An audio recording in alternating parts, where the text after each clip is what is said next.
I'm Emily Richett, and if you're an entrepreneur, chances are you are no stranger to the concept of failure. And today we're talking about turning failure into business. That's exactly what the co-founders of Failure Lab have done, and one of them joining me here today, Jonathan Williams. Thanks for being here. Hey, thanks for having me. Well, first of all, let's talk about Failure Lab. What is it?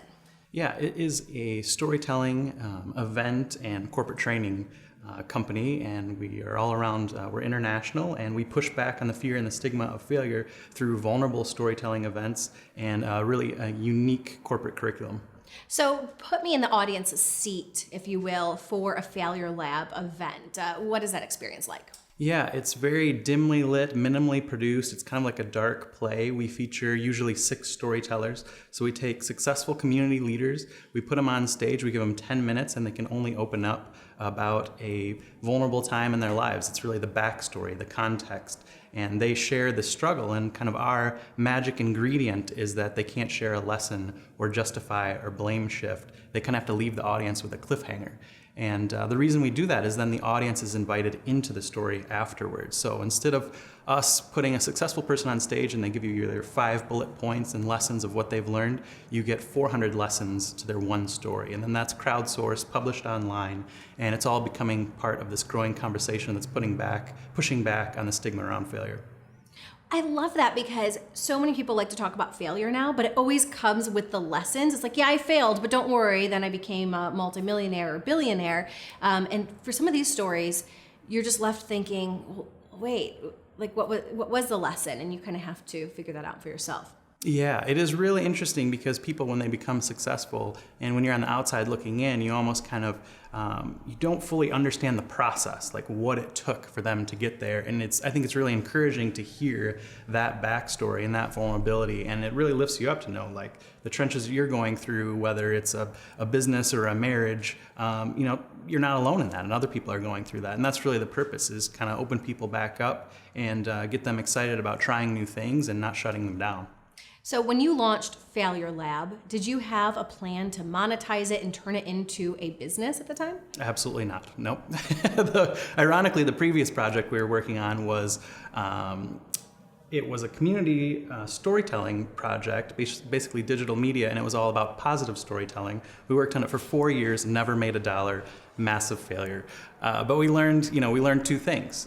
It was a very tough thing to go through that 4 years, but we learned the power of community and we learned the power of people's stories. And so we wanted to do something else, and we had this idea. My friend Jordan O'Neill kind of came up with it, and we wrote the format, storytellers blended with musicians, blended with crowdsourced content.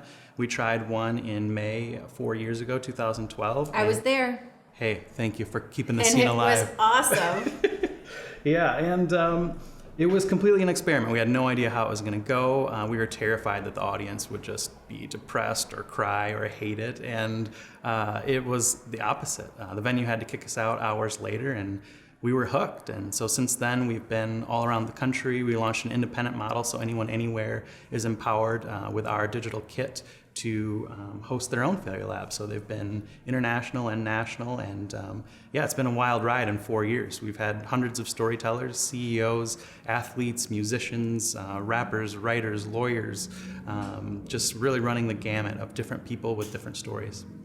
And you have a pretty big announcement recently. You've taken the event-based model and you've transitioned it into a curriculum that some pretty big brands are getting behind. Yeah, one thing that we really wanted to solve is this pushback that people have events or conferences and it gets everyone jazzed up for a day and then nothing happens. So we knew that we were stirring people up and getting them thinking, and we wanted to provide tools and a process for them to actually create some change.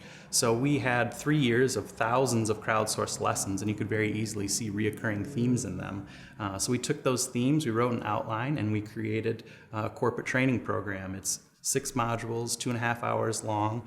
We worked with a local agency, Brightly, an amazing research and UX agency, and we worked with another company, Thought Design, and together we kind of co-authored and co-created this just very unique training program. It's used in colleges and corporations, and basically it's what's holding your people back? What are they afraid of? Why is your culture stifling trial and error? And I think amidst the global economy, constant change, leadership rollover, lack of accountability, people in silos.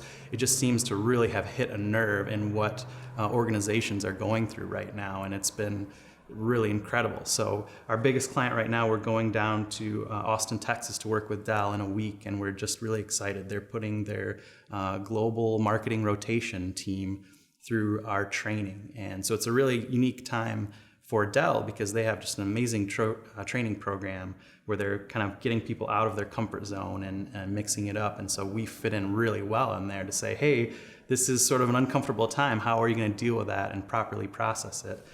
So it's been really fun, and we're signing up clients around the country right now.